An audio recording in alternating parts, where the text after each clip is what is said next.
Hello guys, welcome back to my YouTube channel. আর আজকে আমরা যাচ্ছি একটু ফিউল আপ করাতে, তার সাথে একটু কাজও আছে। তো সেই জন্যেই ভাবলাম যে চলো একটু ছোটোখাটো রাইড করে নেওয়া যাক। তো আমরা বেরিয়ে পড়েছি এখন টাইম দেখতে পাচ্ছ 8:43। আর আমাদের গাড়ি মোটামুটি এখনও পর্যন্ত চলেছে, তোমাদের দেখিনি একবার। আজকে একটু আমাদের ব্লু বিস্টকে কত স্পিড ধরতে পারে সেটা একটু দেখবো ফাঁকা রোডে। আগের ব্লগে তোমরা দেখেছো সাউন্ডের প্রচুর ডিস্টার্ব হয়েছে আমাদের, যেই কারণে আমরা হেলমেটের ভিতরে মাইকটাকে সেট আপ করলাম। আবার দেখা যাক এর সাউন্ডটা কীরকম আসে না আসে, তোমরা বুঝতেই পারবে। আর এর ভিউটা কীরকম আসবে তোমরা কমেন্টে অবশ্যই জানিও। তো চলো, এখানে একটু ফাঁকা রাস্তা আছে, আমরা চালিয়ে দেখি কত স্পিড মোটামুটি নিতে পারে।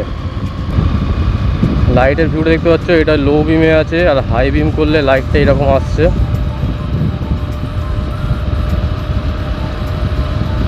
চুয়ান্ন স্পিড ধরেছে, 56, 58।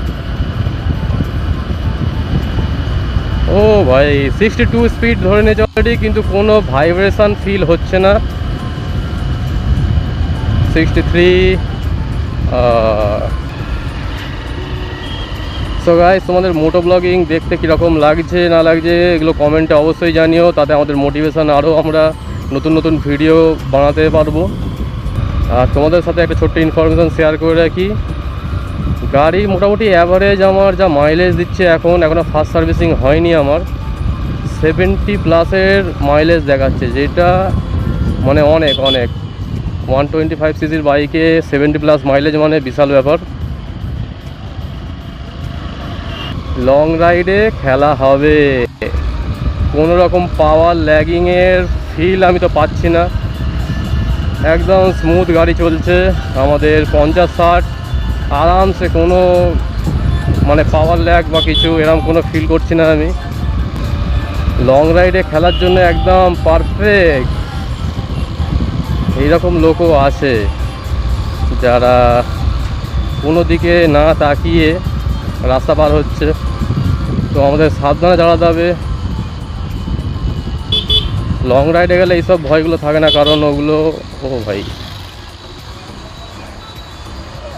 লং রাইডে এইসব ভয়গুলো থাকে, কারণ হাইওয়েতে চালাতে আমাদের কোনো রকম প্রবলেমই হয় না। কিন্তু রোড সাইডে এরিয়ায় চালালে একটা সমস্যা, যে যখন পারে যেখান দিক হোক থেকে চলে আসতে পারে, তো খুব সাবধানে আমাদের বাইক চালাতে হবে। আর তোমাদের মোটামুটি 1000 কিলোমিটার কমপ্লিট হলে SP125-এর ফুল রিভিউ আমি দেবো, যে গাড়িটা তোমরা পারচেস করতে পারো কি না, বা কী কী প্রবলেম আছে, কী কী বেনিফিট আছে, সব বিষয় আমি জানিয়ে দেবো তোমাদেরকে। আমাদের গাড়িতে ফিউল অনেকটাই কম আছে, তো আগে আমাদের ফিউল আপটা করিয়ে নিতে হবে।